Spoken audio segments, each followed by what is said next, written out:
Salut, dans cette vidéo, je vais te montrer comment utiliser Adobe Firefly. Alors, c'est relativement simple comme procédé.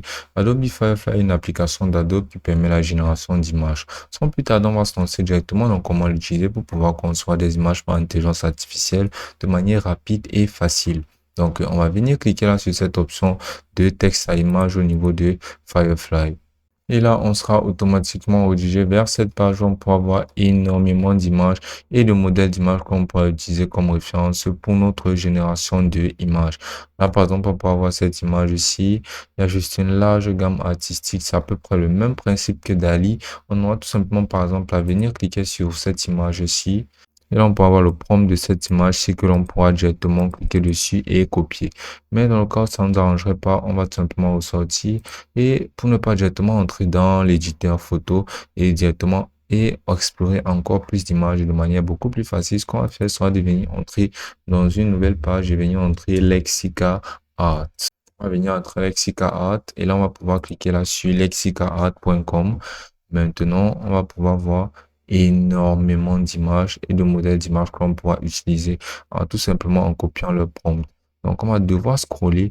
On va scroller, on va apercevoir tout plein d'images fonctionnelles juste ravissantes. Là, ce sont des images faites par différents artistes et qui, heureusement, nous laissent des prompts pour pouvoir les apercevoir et les utiliser à notre escient. Donc, maintenant, par exemple, on peut avoir cette image de cette jeune fille ici qui me paraît pas mal, mais je pense que cette image-ci est juste extraordinaire. Maintenant, on va tout simplement bien cliquer sur Copy Prompt et on va retourner sur Adobe Firefly. Maintenant, on va pouvoir venir cliquer ici et on va pouvoir coller ce prompt là ici et maintenant on va pouvoir cliquer sur générer.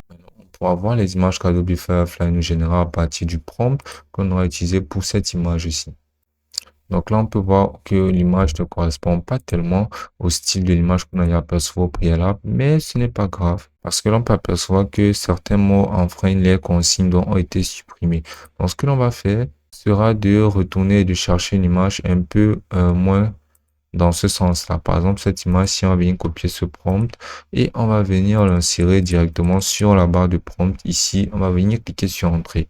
Là, voici les images qui nous sont générées par Firefly et voici l'image originale. Comme on peut le voir, la similitude est juste extraordinaire et la précision aussi. Dans les détails, ça ressemble pas mal à l'image qu'on aura souhaité. On peut cliquer sur l'image pour la voir en détail. Et là, cliquer à droite pour pouvoir percevoir l'image. Donc là, comme on peut voir, il y a des énormes défauts sur le visage qui ne sont pas très esthétiques. Donc, on pourra modifier l'image en elle-même tout simplement en changeant du texte ici. On pourra venir dire là, on pourra entrer par exemple ici, make the face look better and real. Donc, basiquement, si on a des difficultés avec l'anglais, tout ce qu'on aura fait sera d'ouvrir basiquement Google Traduction. Et là, sur Google Traduction, on pourra entrer nos idées. Par exemple, on va venir changer ici, on va mettre français. On pourra mettre là, par exemple, faire en sorte que le visage soit plus réaliste et humain. On va venir copier ce texte ici, on va retourner sur Adobe Firefly et on va le coller. Maintenant, on va pouvoir cliquer sur Générer et là, on va pouvoir voir le résultat. Là, on peut voir un visage qui est esthétiquement un peu mieux que le précédent, mais on pourra augmenter la résolution en cliquant là sur Augmenter la résolution. Maintenant, il y a juste énormément de styles que l'on pourra utiliser, des styles prédéfinis de tout type d'images qui sont vraiment très fonctionnels et faciles à appliquer. Maintenant, toujours sur Firefly, on pourra apercevoir d'autres options, telles que par exemple ici, on va d'abord s'intéresser à l'option la plus importante qui est celle du modèle. Donc, on pourra venir cliquer là sur le modèle et on pourra voir la Firefly Image Tree et Firefly Image Tool. C'est toujours mieux de sélectionner Firefly Image Tool. Maintenant, on va venir sélectionner le format. On pourra mettre paysage, portrait, 3/4, écran large. On va venir par exemple cliquer sur paysage. Maintenant, on va venir cliquer là sur type de contenu.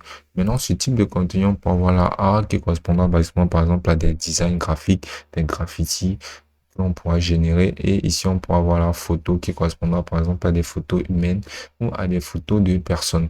Maintenant, on pourra laisser ça sur auto pour que la plateforme identifie plus facilement et directement quel type d'image à partir du prompt que l'on aura inséré. Maintenant, pour voir les compositions qui permettront de pouvoir insérer des références. Par exemple, on aura tout simplement à venir ouvrir une autre plateforme très intuitive que l'on pourra utiliser, qui pour le coup, on aura juste entré là sur la barre de recherche Prompt Hero. On va venir cliquer sur Prompt Hero. Et basiquement, Prompt va nous donner accès à un encore plus large catalogue d'images que l'on pourra utiliser. On pourra venir par exemple cliquer sur cette image-ci, qui est juste magnifique. Et là, on pourra venir copier ce prompt-ci. Maintenant, on va pouvoir télécharger cette image-ci en cliquant droit et ensuite sur enregistrer. Maintenant, on va retourner sur Adobe Firefly. Et là, on va pouvoir venir cliquer sur charger une image. On va maintenant télécharger notre image que l'on viendra de télécharger. Là, cette image servira de référence. Et là, on aura directement la section des références au niveau des styles, au niveau des styles visuels. Ensuite, on aura la référence au niveau des effets. Et là, on pourra voir la couleur et ton qu'on pourra spécifier. On pourra voir là les éclairages qu'on pourra spécifier, les angles de caméra que l'on pourra spécifier. On pourra voir que notre image de référence sera insérée ici. Maintenant, on va venir coller notre prompt inséré au préalable et on va appuyer sur Entrée pour générer l'image. Là, comme on peut le voir, Firefly nous générera des images assez similaires que l'on pourra utiliser. Là, comme on peut voir, ça rentre vraiment très bien. On aura juste à venir cliquer ici sur télécharger pour télécharger l'image. Et l'image sera directement disponible sur notre PC. Maintenant, on pourra venir cliquer sur augmenter la résolution.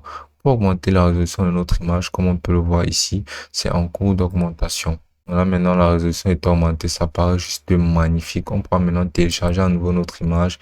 Et là, comme on peut le voir, le format est de bien meilleure qualité.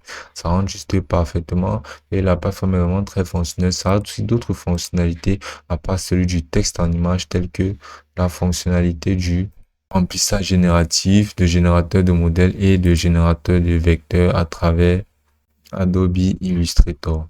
La plateforme est vraiment facile à utiliser, c'est très intuitif et surtout c'est gratuit. Donc, pour une meilleure expérience, tu pourras directement mettre à niveau la plateforme. Il y a des forfaits mensuels pour ça. Mais sinon, l'expérience gratuite est aussi belle et ce sera aussi simple que ça.